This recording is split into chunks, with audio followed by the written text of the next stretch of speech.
سلام و عرض ادب خدمت تمام دوستان و علاقمندان جواهرات. چرا این زمرد $800 قیمت دارد و این زمرد $8000 قیمت دارد؟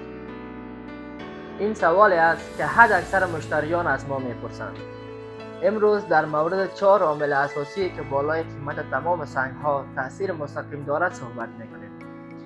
در جواهرات ما 4 عامل یا 4 اصل برای قیمت گذاری داریم که آن را فورسیز میگن، که سی اول کلاریتی یعنی شفافیت، سی دوم کرات یعنی وزن، سی سوم کلر یعنی رنگ و سی چهارم کت که به معنای برش می باشد.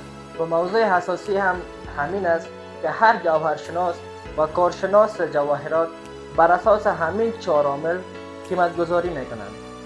بینندگان عزیز، با ما همراه باشید چون در برنامه بعدی به طور مفصل این 4 عامل را برای شما مفصلا بیان کرده و چگونگی تاثیر هر یک آن را روی سنگ ها تعریف می نماییم. گلد اسمیت، سفر به جذابیت به انتهای جواهرات.